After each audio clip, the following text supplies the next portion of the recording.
بلکې دې ادارو ته دا خبره کوم چې ستاسو د قسم وایي ما ته ځای وښایي چې هلته راشم او بیا به ولم قسم ورکړم چې ما په هغه ځای کې پانسي کوي. زما غم چې دی به 3 ورځې بیا به ختم شي. ځان دې سړی راولئ د علاقې میر منتخب کوي. تاسو خو هسې هم کوئ یې راوستی شئ رای ولئ چې هغه ستاسو دلالي کوي، تاسو ته جیوزوري کوي، ستاسو په دفترو کې ناسي، تاسو ته چمچګیري کوي.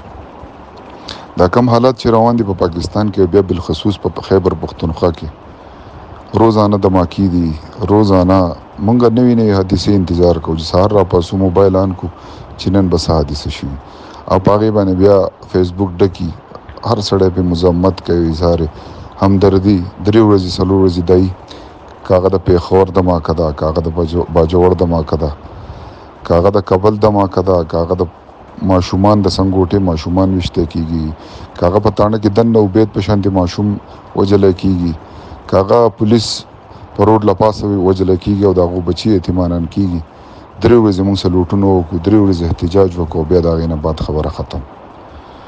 دا نظام دا سیستم چې دی دې کې چلیدل چې دي هغه یو منافق انسان دپاره د 2 نمبر انسان دپاره ټیک دي او کم چې په قوم خفه کیږي، کم چې قوم خیرخواهي، کم چې د قوم دپاره اواز اوچتوي نو د هغه دپاره دا سیستم دا نظام چې دی ټیک نه دی.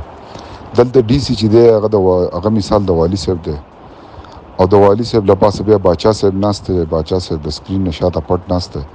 ډي سي صاحب ته احکامات جاری کوي او ډي سي صاحب د شپې 14 اګست تاسو وګورئ په 14 اګست کې په لکاو په کروڑو روپۍ د خرچه وکړه او بیا سحر راوځي په بازار کې ګاډۍ والا تنګوي، مزدور تنګوي، غریب تنګوي.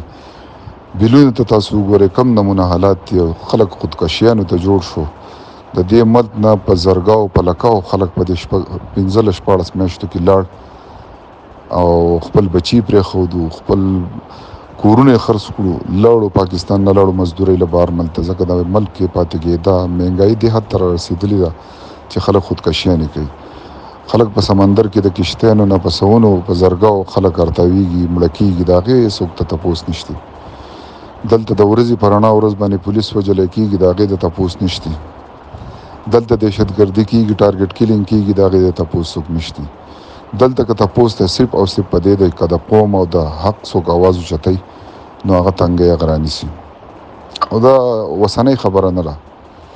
مونږ به ډېر مخکې لاړ شو. مونږ ګورو که همیشه دپاره قوم خبره چا اوچته کړې ده هغه مونږ خو به اول ذهن کې دا و چې یاره دا د پاکستان دشمن دی، دا را دی، دا موساد دی، دا اسرائیل ایجنټان دي، دا د امریکې ایجنټان دي او په پاکستان کې دا کار روان کوي. د طالبانو په وخت کې هم دا کار نه شوی چې طالبان کور ته دننه شي او د زنانو کمرو ته لایټ آن کړي او کیمرې او موبایل یې نیولي.